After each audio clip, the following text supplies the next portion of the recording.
की इंतजामिया को भी और यहाँ की पुलिस को भी। मक्कारियों और जुल्म की भी एक हद होती है, और जब हद से बात आगे बढ़ जाती है तो फिर आवाम का पैमाना सब।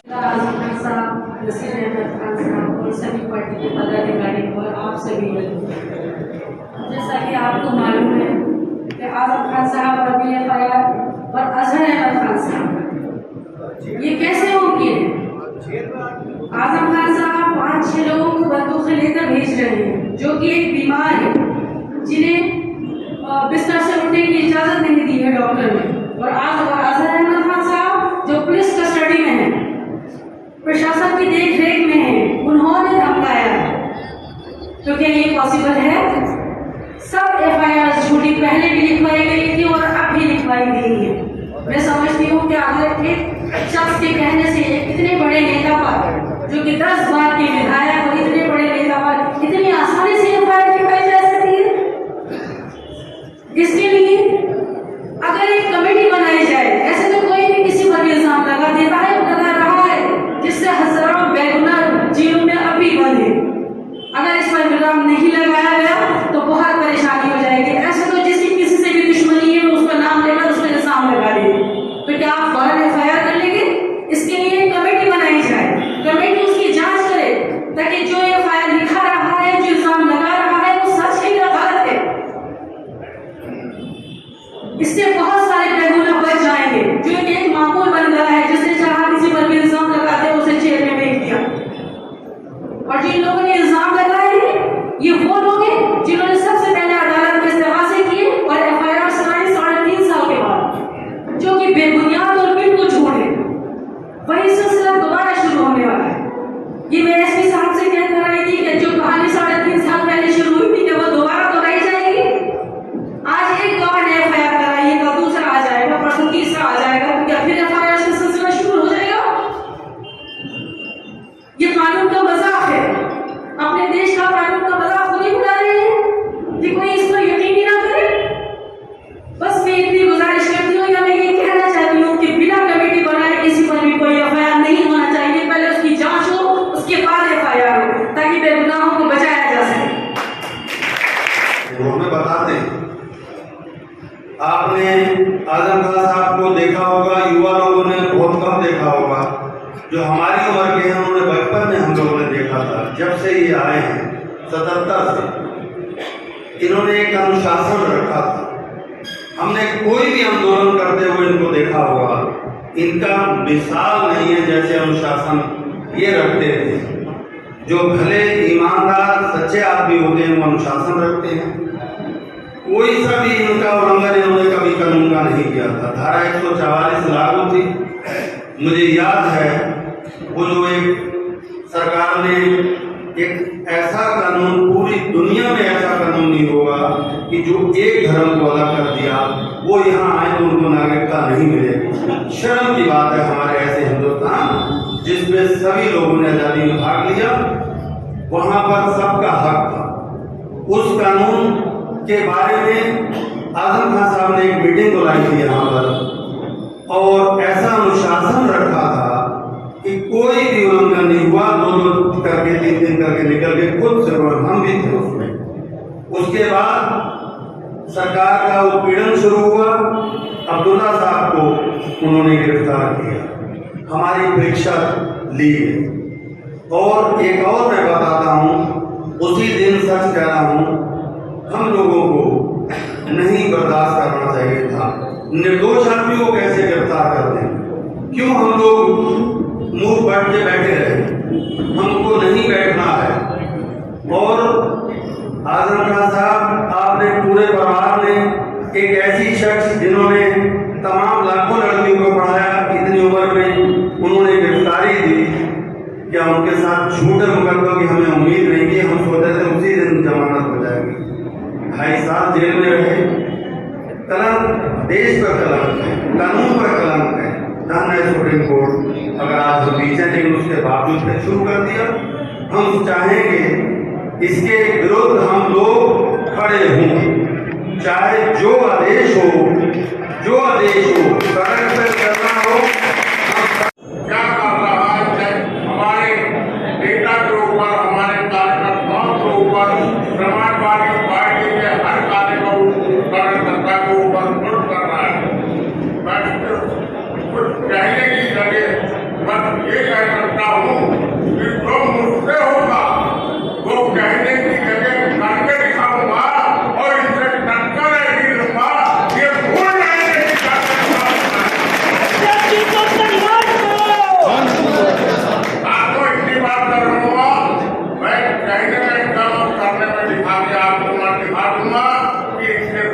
कर कैसे ली जाती है।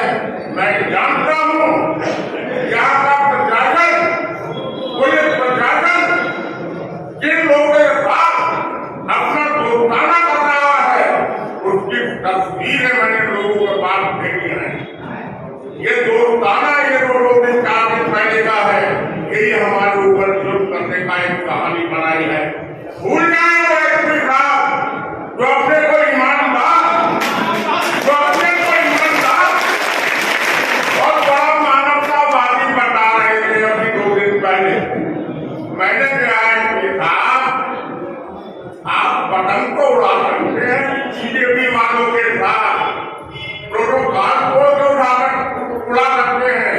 हमारे शहर के विधायक 10-12 के विधायक चुने गए, सांसद रहे, आज किस तरह किस मुसीबत में वो अपनी तबीयत से और अस्पतालों में लेकर डूब जाए हैं। कहाँ गई आपकी मानवता? आप उनको देखने के क्यों नहीं एक बार जाते? आप सिर्फ बटन उड़ाने के लिए आते हैं। ऐसे मानवतावादी हैं, ये मानवता के नाम पे अमानवीय तंत्र कर रहे हैं।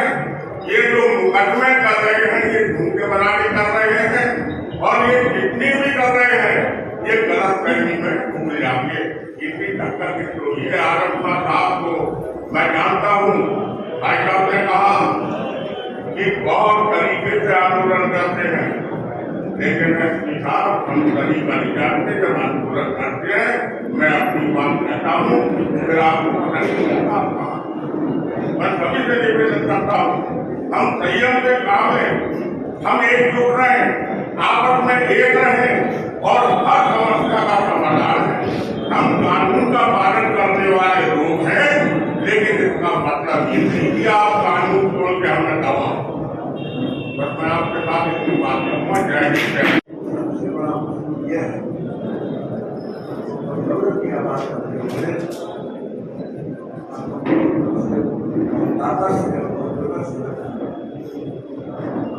ये बात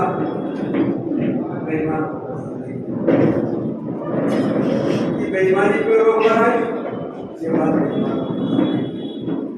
कमजोरों पर आगे बढ़ाने की कोशिश की, ये बात नहीं।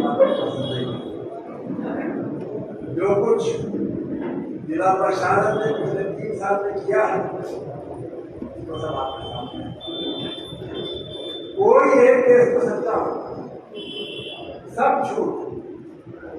इतना झूठा प्रशासन तो शायद हिंदुस्तान नहीं दुनिया की तारीफ में। जब ये देखा कि उनका बुना हुआ जाल पूरी तरह कट गया और जो कुछ उन्होंने झूठी साजिश की थी और झूठे प्रोग्राम किए थे और झूठे केस किए थे, वो सब खत्म होने के स्टेज पे आ गए। सुप्रीम कोर्ट से ना वो झटका मिला और वो जिल्लत मिली। उसके बाद ये प्रशासन इसके झूठे मुकदमे किए थे, जिल्लत हुई और वो अपनी जिल्लत का बदला लेने के लिए फिर नए रूप में निकल के आया है। और आदम खाना मामला ये है कि मेरा प्रूफ ये है कि मैं जारी सतह पर मुझे मारा नहीं। कोई एक गुस्सा आएगा कहीं पर जिनका भी जाया होता है तो बात समझ। प्रशासन झूठ बोलता है, जिला प्रशासन ने झूठ बोला, पुलिस प्रशासन ने झूठ बोला, और ये रास्ते चलते थे। आप पिछले तो हमारे खिलाफ में कहीं कोई सच्चाई भी है, नहीं कहेगा। सबको मालूम है, आदम खान का न्याय भी मालूम है, मौजूदा सरकार का न्याय भी मालूम है, जिला प्रशासन और पुलिस प्रशासन का न्याय भी मालूम है। बड़े बड़े केस होते हैं, रैप के केस होते हैं, डकैती के केस होते हैं, मारपीट के केस होते हैं। आदमी तहरीर देता है थाने में जाके, रपट नहीं दिखते, कहते मालूमात करते हैं। उसके बाद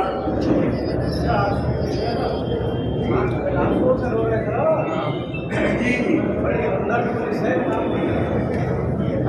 साहब ये जब बात की तो मैंने कहा साहब पहले तफ्तीश कर लेना चाहिए, बात को FIR की जाने से। तो नहीं, तरीका ये है कि पहले FIR की जाती है बात, और ये तरीका किसी थाने में नहीं करता है, पूरा पहले तफ्तीश होती है, मालूमात होती है, मामलात होते हैं, मामलात के बगैर कोई रफत नहीं ये जो कुछ हो रहा है इसे सीधा सीधा जुर्म और ज्यादती को कह सकते हैं।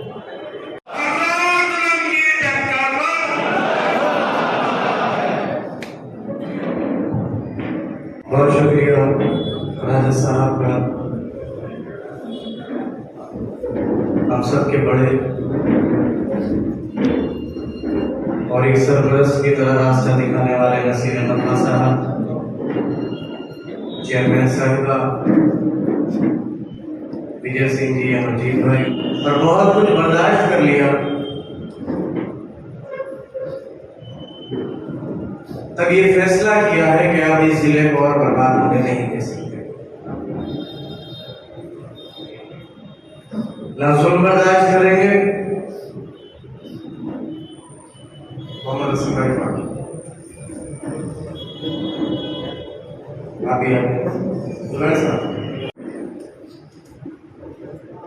जिसका दिल चाहा है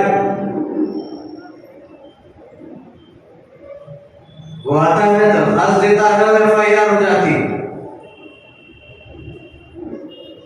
पर कल तो एक निराली बात हुई जब समाजवादी पार्टी के तमाम लोग गए और ये मालूम करने की कोशिश करी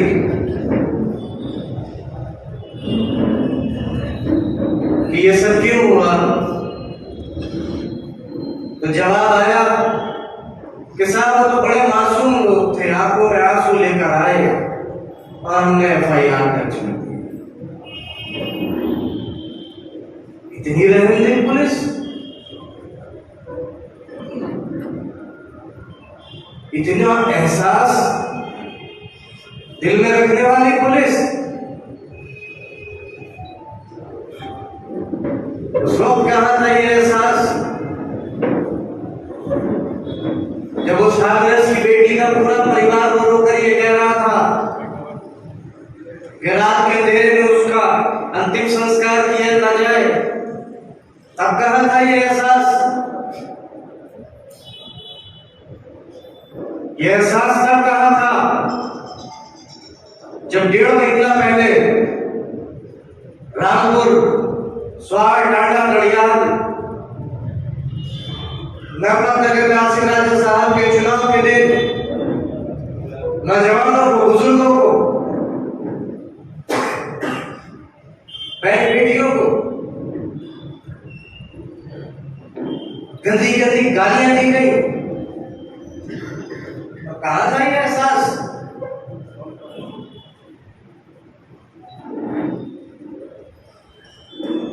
ये एहसास सिर्फ उसी वक्त दिल में आता है जब रामपुर के कमजोर लोग बर्बाद करने का इरादा रखते हैं। आप पूरे शहर को मंत्री बना दिया। जो शहर कभी अपने अमन के लिए जाना जाता था, उस शहर के लोगों का ये हाल हो गया कि देर रात फोन की घंटी बजती है तो ये सोच के डर लगता है लोगों का कि फोन उठाए तो पता नहीं किसकी गिरफ्तार हो रही है। कोई इंसान अपने घर पर सुकून से सो नहीं सकता। पता नहीं कब सीढ़ी लगाकर बिजली के चैनिंग के नाम पर लोग घर में कूद जाएंगे। धंधा बना लिया है, टारगेट सेट हो गया है। ये खास आबादी के लोगों को, उनके घरों को, उनके खेतों को निशाना बनाकर महीने की बिजली के नाम पर उगाई हो रही है।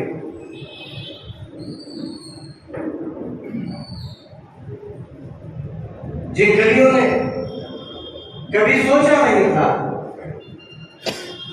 गलियों में चेकिंग के नाम पर क्या हो रहा है, किससे छुपा है?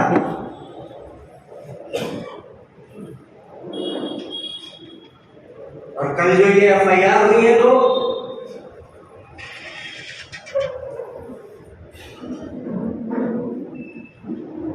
चार या 5 नाम और बाकी सब अज्ञात, जिसको जहां से पुलिस उठा लेगी उसका नाम मुकदमे में बढ़ा देगी, करते रहना जिंदगी भर साथ। नहीं हुआ ऐसे NRC में, पूरे जिले को मुलजिम बना दिया। जिसका बेटा मरा वो भी मुलजिम।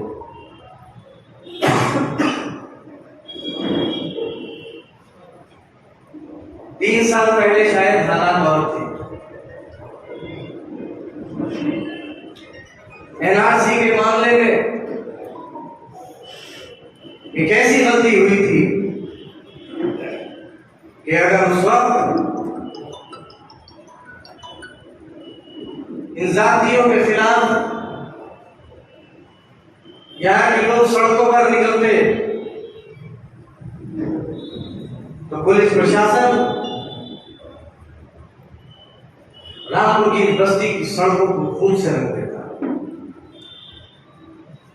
और यही मंसूबा था। इसलिए तमाम जातियों को बर्दाश्त किया, हर चीज हर बर्बादी बर्दाश्त करी और आज भी कर रहे हैं।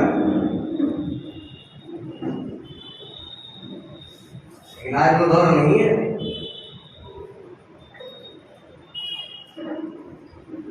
और ना इस बर्बादी के लिए हम और आप तैयार हैं।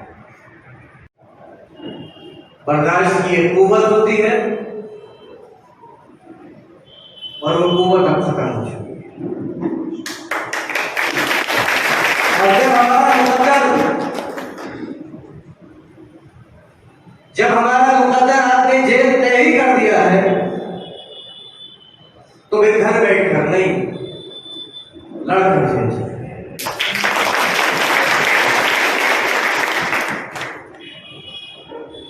तय कर लो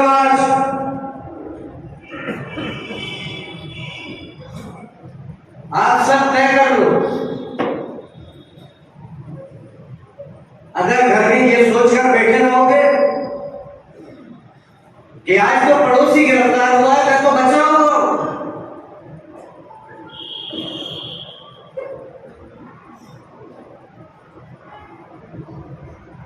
आंख बंद कर लेने से सच्चाइयां खत्म नहीं हो जाती।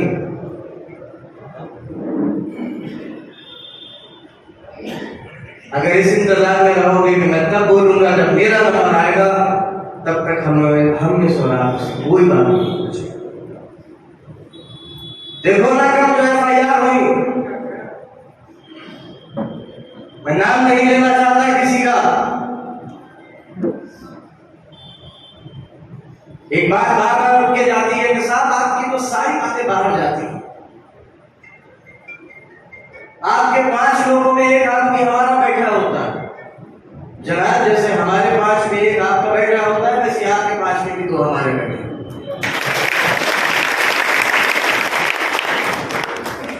और मुखबिर की जरूरत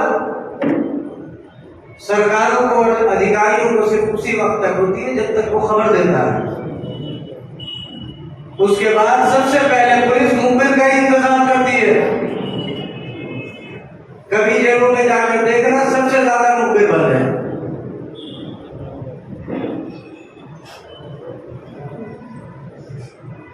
मैं जहां पहुंचना चाह रहा हूं बहुत अच्छे से पहुंच गया हूं।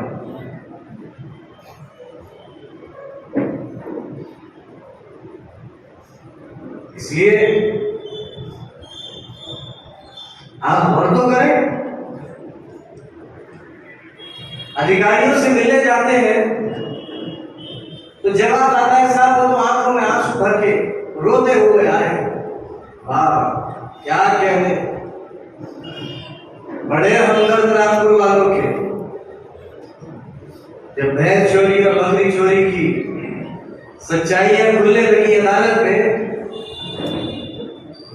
ये ना जितने वो शेरवानी अटल लगे हुए झुक के सलाम कर तुम्हारे मेरी फीलिंग बच जाए, पर डीएम साहब मेरा सलाम ले लें।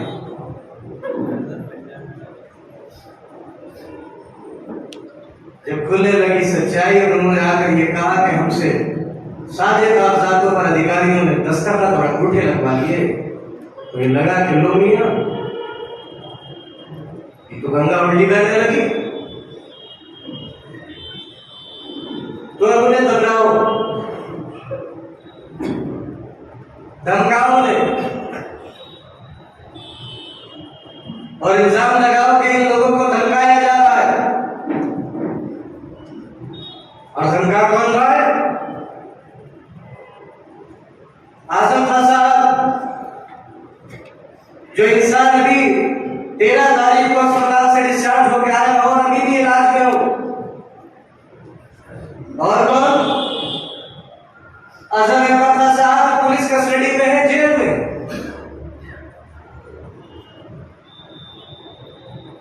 जो मर्जी आए, जो भी करे, वो FIR लिखो। पिछली बार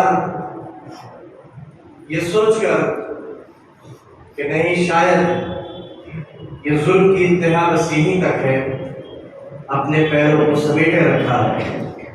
इस बार वो पैर नहीं समेटे। हम रामपुर की इंतजामिया से भी मिले हैं और शायद परसों समाजवादी पार्टी के डेलीगेशन भी DGP साहब से मिलने वाला है लखनऊ। आज मैं और करीबन समाजवादी रामपुर के कुछ जिम्मेदार और समाजवादी पार्टी के करीबन 8 से 10 विधायक और सांसद DI साहब के पास गए थे।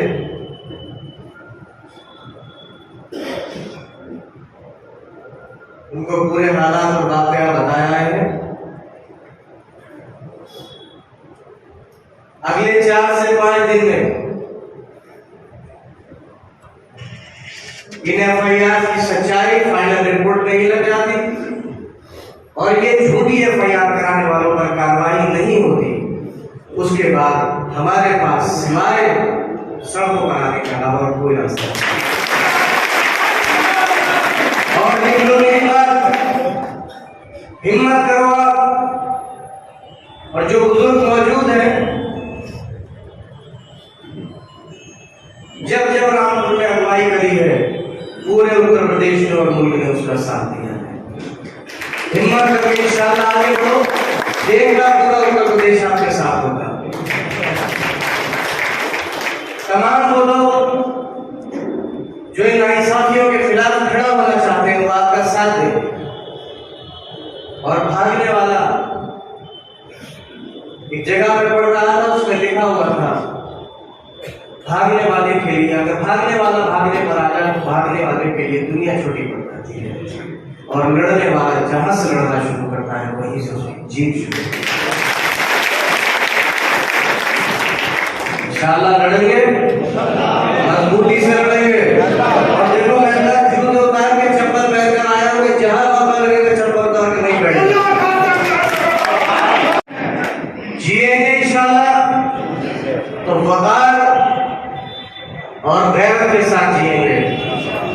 कोई शहर का बदनाम और घटिया इंसान रामपुर वालों पर या शरीफ लोगों के ऊपर इल्जाम लगाने की हिम्मत नहीं कर सकेगा।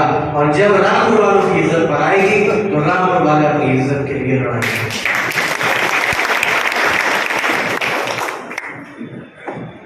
आज ये तय कर ली जाइए। और राजा साहब, मैं एक बात और क्लियर कर दूं, आजम खान साहब बीमार है, अल्लाह ने मेरे लाचार नहीं है।